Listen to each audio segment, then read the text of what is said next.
Good morning. Over the course of my career, I have seen gun violence up close. I've looked at autopsy photographs. I've seen with my own two eyes what a bullet can do to the human body. I've held hands with the hands of parents who have lost a child. I have seen children who were traumatized by the loss of a parent or sibling. And I have fought my entire career to end this violence and to pass reasonable gun safety laws. Time and again, as progress has stalled, we have all asked, what are we waiting for? Because we aren't waiting for a tragedy, I know that. We've had more tragedy than we can bear. We aren't waiting for solutions either, because the solutions exist. They already exist. People on both sides of the aisle want action. Real people on both sides of the aisle want action. So all that is left is the will and the courage to act.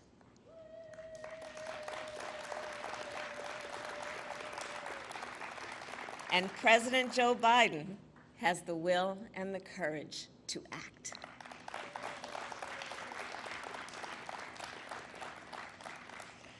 As a United States Senator, Joe Biden took on the gun lobby not once but twice, and he won. In 1993, he worked to pass the Brady Handgun Violation Prevention Act. This law established a background check system and has kept more than 3 million firearms out of the hands of dangerous people. A year later, he worked to pass another law to ban assault weapons and high-capacity magazines for 10 years.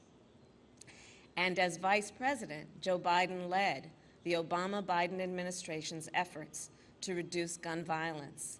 In fact, we were just reminiscing that he and I talked back then about his work because I was Attorney General at the time of California. And his work resulted in nearly 24 actions, from narrowing the gun show loophole to expanding funding for mental health services. And as you will hear in a moment, President Joe Biden is a leader with great will, great determination, and even greater empathy. He has seen the grief of all of those who have lost a loved one to gun violence. It is for them, for all of us, that he will never, ever give up on this fight. And it is now my great honor to introduce the President of the United States, Joe Biden.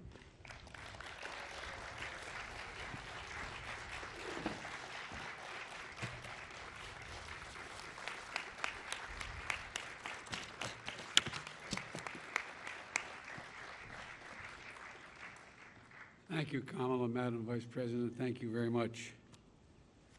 You know, we're joined today by the Attorney General, Merrick Garland, who I've asked to prioritize gun violence. It's also good to see the second gentleman who is here, and it's good to see the First Lady, Dr. Jill Biden, who cares deeply about this issue as well. And I look out there and I see so many members of Congress who've led in this fight, so many of you who've never given up, so many of you are absolutely determined, as Murph and others are, to get this done. We got a long way to go. It seems like we always have a long way to go. But also today we're taking steps to confront not just the gun crisis, but what is actually a public health crisis. Nothing I'm about to recommend in any way impinges on the Second Amendment. They're phony arguments suggesting that these are Second Amendment rights at stake from what we're talking about.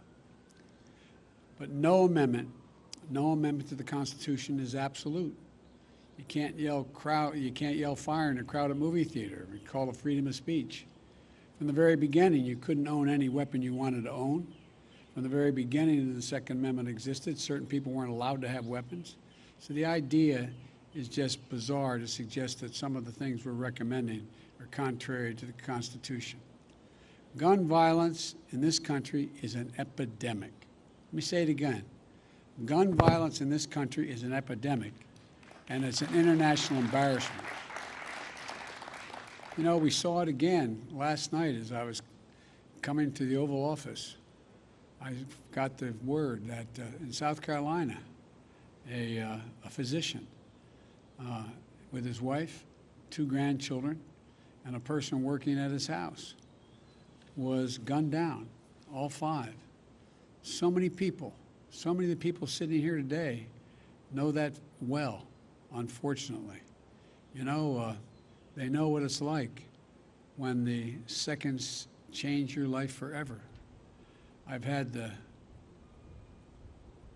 pleasure of getting to meet in awful circumstances many of you who've lost your children, your husbands, your wives. You know, they know what it's like to bury a piece of their soul deep in the earth. We understand that. Mark and Jackie, I want to tell you, it's always good to see you, but not under these circumstances. I want to say before I introduce the rest of the folks is, you know, what a lot of people have not been through, what they've been through, don't understand. It takes a lot of courage to come to an event like this. They're absolutely determined to make change. But Mark and Jackie, whose son Daniel was a first grader in Sandy Hook Elementary School, or Daniel loves sports, loves outdoor sports, getting muddy. I see my friend, Fred Gutenberg. His daughter, Jamie, was a freshman at Marjorie Stoneman Douglas High School. She was an accomplished dancer. I see Brandon Wolf, who was the shooting at the Impulse, at the Pulse Club, nightclub. He survived, but his 2 best friends died. Greg Jackson, who was just walking down the street when he was caught in crossfire of a gunfight. And of course, I see a close friend of Jill's and mine, Congresswoman Gabby Gifford, who is here, who was speaking with her constituents in front of a grocery store in her state when she was shot and a member of her staff was killed. You know, they're here, and their pain is immense. And you know, what a lot of you, hopefully many of you, don't know is you've gone through a trauma. No matter how much you work to make sure others don't go through it, every time you show up at an event like this, it brings back when you got that phone call. It brings back the immediacy of what happened at that moment. So I genuinely mean it. Thank you. Thank you for having the courage to be here, the courage to continue this fight. Senator Blumenthal understands it. A lot of the folks out here understand it. But it takes real courage, so thank you. To turn pain into purpose and demand that we take the action that gives meaning to the word enough. Enough, enough, enough. Because what they want you to know, what they want you to do is not just listen. Every day in this country, 316 people are shot every single day. 106 of them die every day. Our flag was still flying at half staff for the victims of the horrific murder of 8 primarily Asian American people in Georgia, when 10 more lives were taken in a mass murder in Colorado. You probably didn't hear it, but between those 2 incidents, less than 1 week apart, there were more than 850 additional shootings. 850 that took the lives of more than 250 people and left 500 injured. This is an epidemic, for God's sake, and it has to stop. So I'm here to talk about 2 things. First, the steps we're going to take immediately. And second, the action that needs to be taken going forward to curb the epidemic of gun violence. I asked the Attorney General and his team to identify for me immediate, concrete actions I could take now without having to go through the Congress. And today I'm announcing several initial steps my administration is taking to curb this epidemic of gun violence. Much more need be done, but the first, want to rein in the proliferation of so-called ghost guns. These are guns that are homemade, built from a kit, that include directions on how to finish the firearm. You can go buy the kit. They have no serial numbers, so when they show up at a crime scene, they can't be traced. And the buyers aren't required to pass a background check to buy the kit, to make the gun. Consequently, anyone from a criminal to a terrorist can buy this kit in as little as 30 minutes, put together a weapon. You know, I want to see these kits treated as firearms under the Gun Control Act, which is going to require that the seller and manufacturers make the key parts with serial numbers and run background checks on the buyers when they walk in to buy that package. The second action we're going to take, back in the year 2000, the Bureau of Alcohol, Tobacco, and Firearms released a report on its investigations of firearms trafficking in America. The report was of pivotal value. It was an important tool for policymakers when I was in the Senate and beyond, at all levels, to stop firearms from being illegally diverted into dangerous hands. Today, with online sales and ghost guns, times and trafficking methods have changed, and we have to adjust. We also have to ask the Justice Department to release a new annual report. This report will better help policymakers address firearms trafficking as it is today, not what it was yesterday. The third change, we want to treat pistols modified with stabilizing braces with the seriousness they deserve. A stabilizing brace hook on a pencil essentially makes that pistol a hell of a lot more accurate than a mini rifle. As a result, it's more lethal, effectively turning it into a short-barreled rifle. That's what the alleged shooter in Boulder appears to have done. I want to be clear that these modifications to firearms that make them more lethal should be subject to the National Firearms Act. The National Firearms Act requires that a potential owner pay a $200 fee and submit their name and other identifying information to the Justice Department, just as they would if they went out and purchased a silencer for a gun. Fourthly, during my campaign for president, I wanted to make it easier for states to adopt extreme risk protection order laws. They're also called red flag laws, which everybody in this lawn knows, but many people listening do not know. These laws allow a police or family member to petition a court in their jurisdiction and say, I want you to temporarily remove from the following people any firearm they may possess because they're a danger and a crisis. They're presenting a danger to themselves and to others. And the court makes a ruling. To put this in perspective, more than half of all suicides, for example, involve the use of a firearm. But when a gun's not available, an attempt at suicide, the death rate drops precipitously. States that have red flag laws have seen the reduction in the number of suicides in their states. Every single month, by the way, an average of 53 women are shot and killed by an intimate partner. I wrote the Violence Against Women Act. It's been a constant struggle to keep it moving. We know red flag laws can have significant effect in protecting women from domestic violence. And we know red flag laws can stop mass shooters before they can act out their violent plans. I'm proud, excuse the point of personal privilege we used to say in the Senate, I'm proud that the red flag law in my home state of Delaware was named after my son, Attorney General Beau Biden, our son, excuse me, Joe, who proposed that legislation back in 2013. I want to see a national red flag law and legislation to incentivize states to enact their own red flag laws. Today, I asked the Justice Department to publish a model red flag legislation so states can start crafting their own laws right now.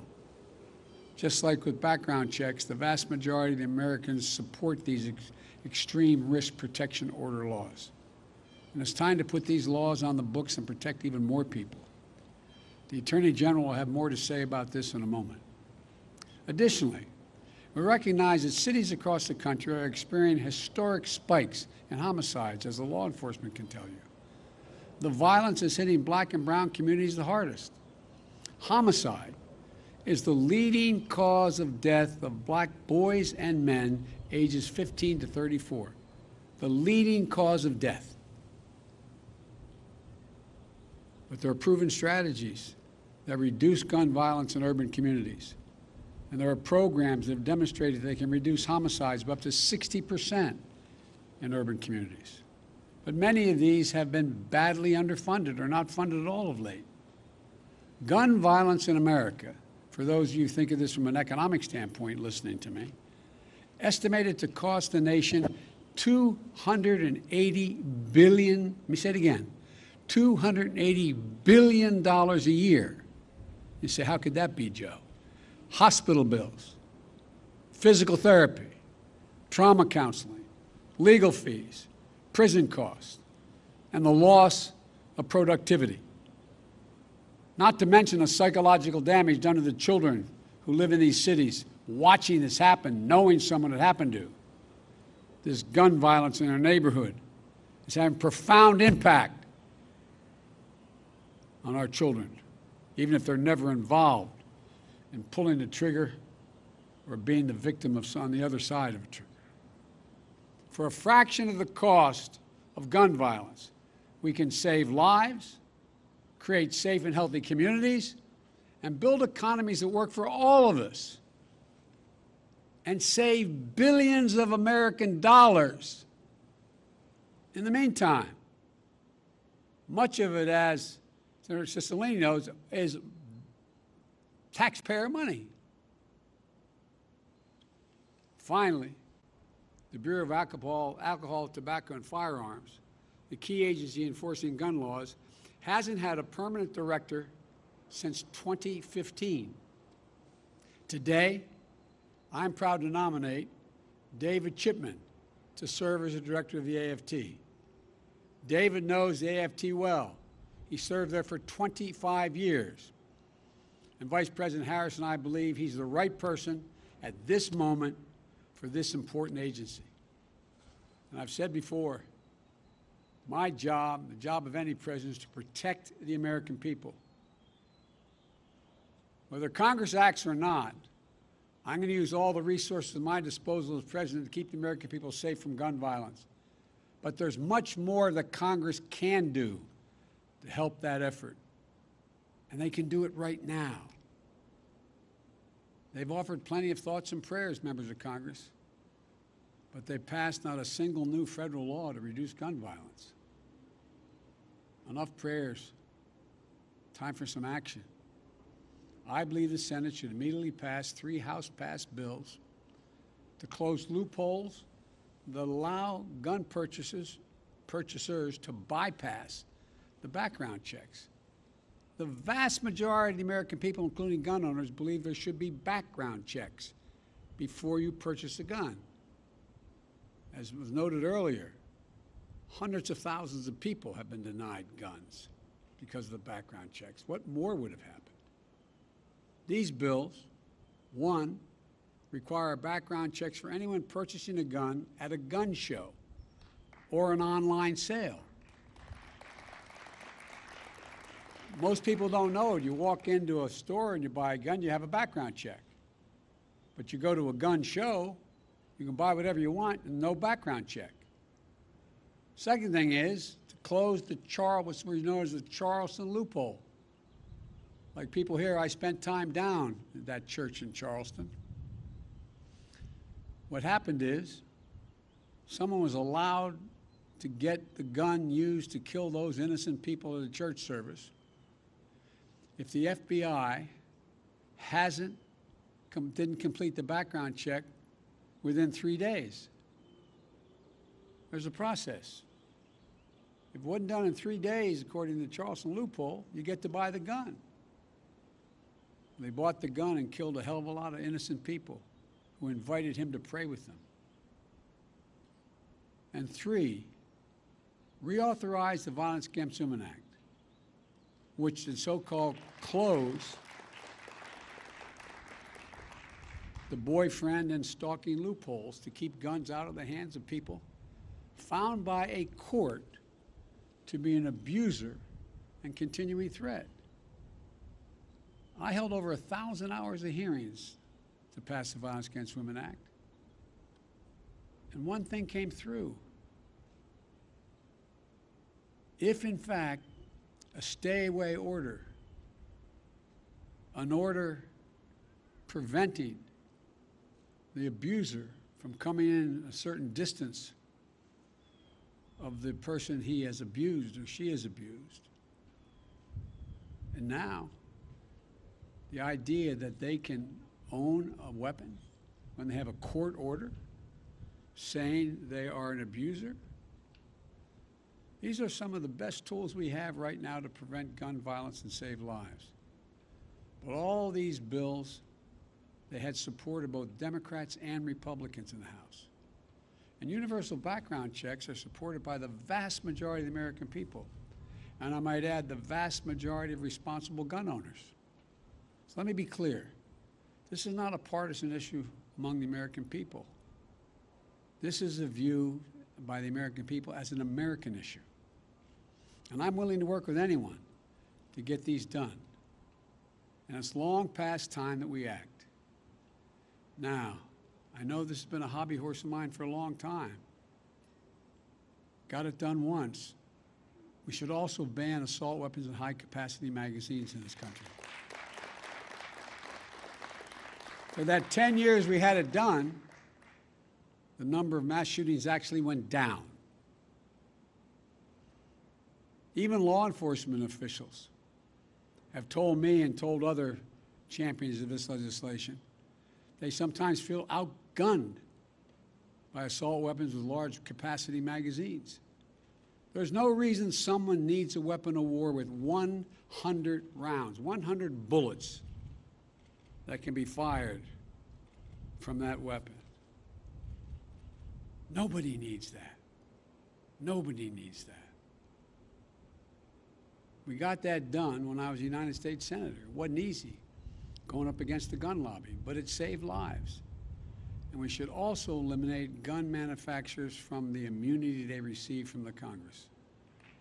You realize, again, the people here, because they're so knowledgeable on here in the Rose Garden, but what most people don't realize, the only industry in America, a billion-dollar industry, that can't be sued, has exempt from being sued, are gun manufacturers. Imagine how different it would be had that same exemption been available to tobacco companies who knew and lied about the danger they were causing, the cancer caused and the like. Imagine where we'd be. But this is the only outfit that is exempt from being sued.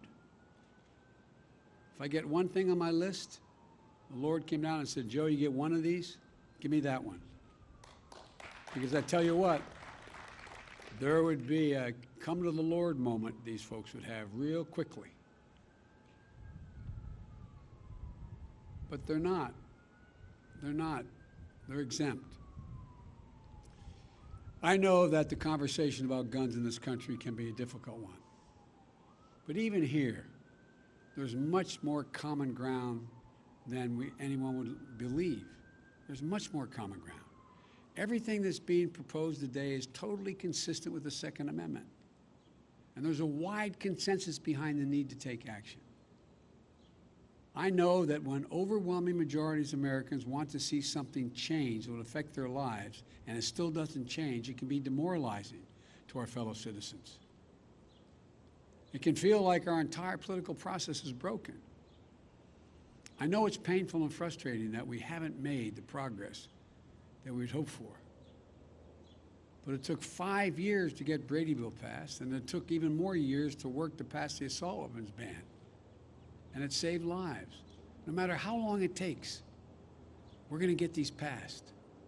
we're not going to give up. We have an opportunity to fulfill the first responsibility of government, to keep our people safe. And in the process, we can show the world and show ourselves that democracy works, that we can come together and get big things done. When I look around and see such brave survivors sitting out here in the Rose Garden, public servants who devoted their lives to dealing with this, advocates who feel strongly and are pushing every day to make the rational changes, and courageous parents and family members, I know the progress, even in this most difficult of issues, is possible. So folks, this is just the start.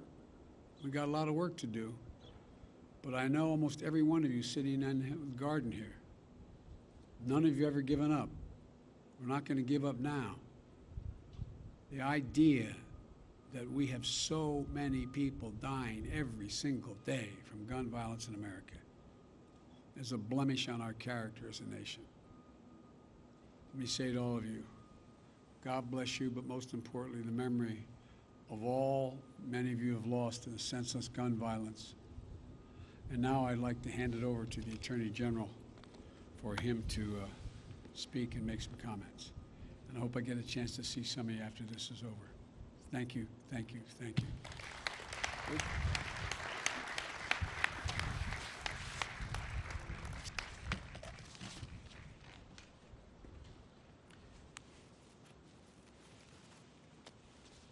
Thank you, Mr. President and Madam Vice President. We stand here today not at a moment of tragedy, but in the midst of an enduring tragedy. So far this year, guns have taken the lives of an estimated 11,000 of our neighbors, friends, and fellow Americans.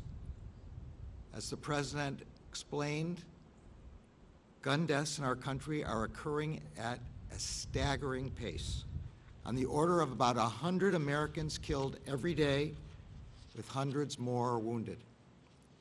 I am under no illusions about how hard it is to solve the problem of gun violence, and I know that the Department of Justice alone cannot solve the problem. It is a problem that we must all work on together in a collective effort to keep guns out of the hands of criminals and save lives. But there is work for the department to do, and we intend to do it. Today, the Department of Justice is announcing several steps that we will take to keep guns out of the hands of criminals and reduce the risk of gun violence. First, we will ensure that we understand and measure the problem of criminal gun trafficking in a data-driven way. Over 20 years ago, ATF undertook a gun trafficking study.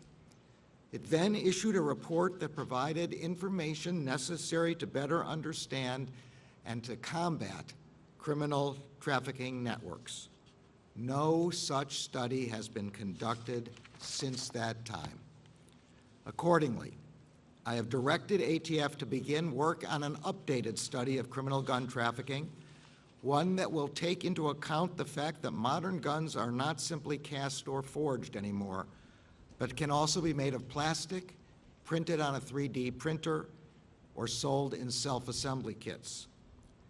We will evaluate how some of our best tools, including the National Integrated Ballistics Information Network and the National Tracing Center, are keeping up with the times. And we will analyze our criminal cases and investigations to determine what they can show us about modern gun trafficking patterns. We expect that the lessons from this study will help agents, prosecutors, and policymakers tackle modern criminal gun trafficking enterprises. Second, we will close a regulatory loophole that has contributed to the proliferation of so-called ghost guns. Federal law requires that manufacturers mark all firearms with serial numbers so they can be traced if they are used in crimes.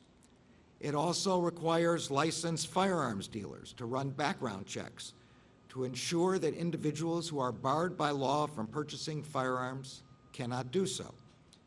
The emergence of ghost guns threatens both of these important law enforcement objectives. Currently, individuals can buy kits that contain all or almost all of the parts they need to assemble a gun. They can put a working weapon together in as little as 30 minutes. The kits are aptly called buy, build, shoot kits.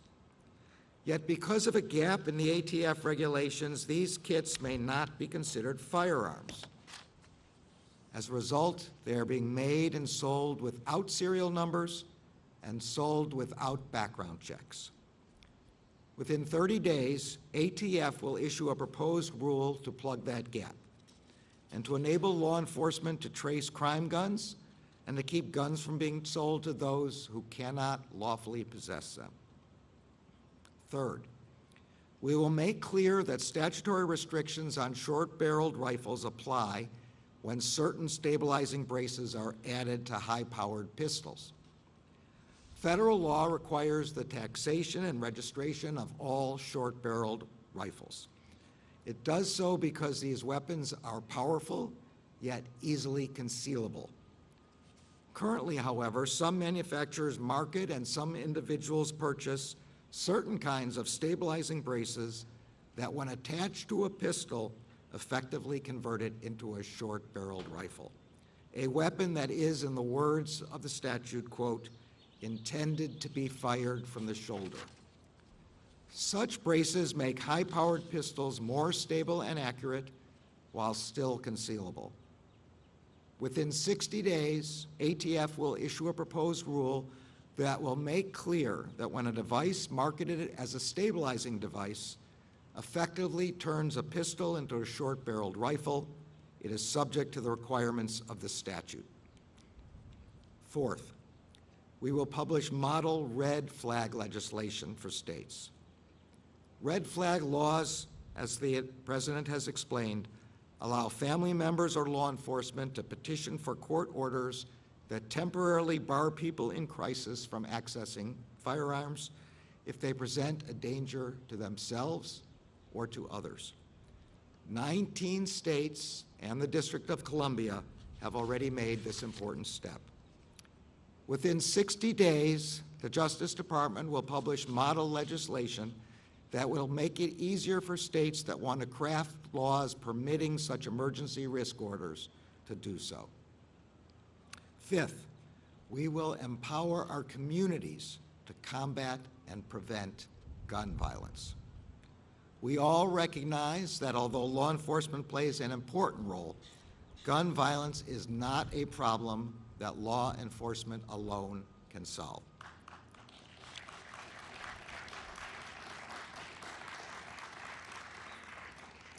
Communities are an essential partner, an asset, and a source of resources and ideas. Those who are closest to the problem are a critical part of solving the problem. To that end, the Justice Department will make available over $1 billion in funding through over a dozen grant programs that can be used to support evidence-based intervention strategies for reducing gun violence.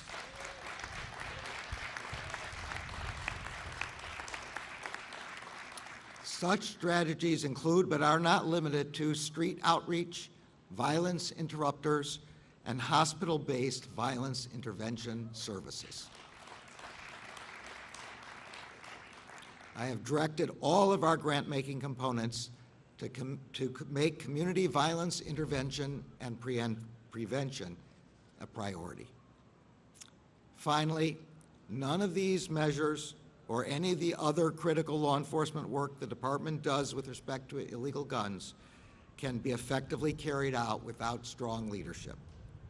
That is why the President has nominated David Chipman to be the next ATF director.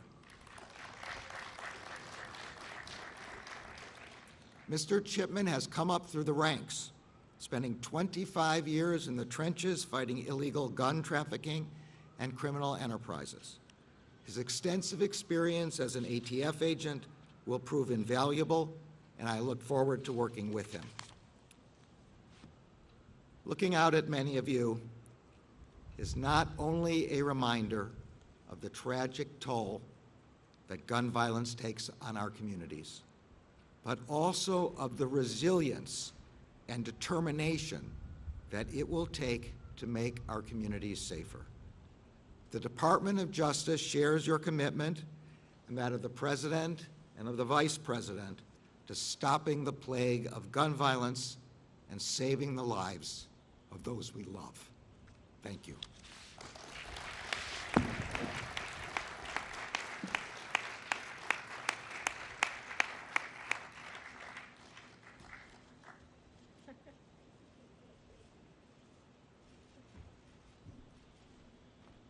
I wasn't supposed to do that.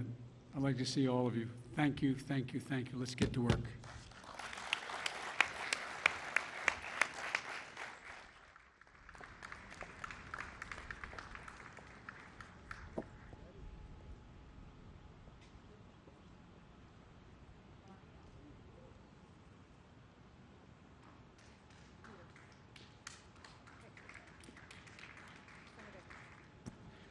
Ladies and gentlemen, please remain in your seats until the President and stage participants have departed.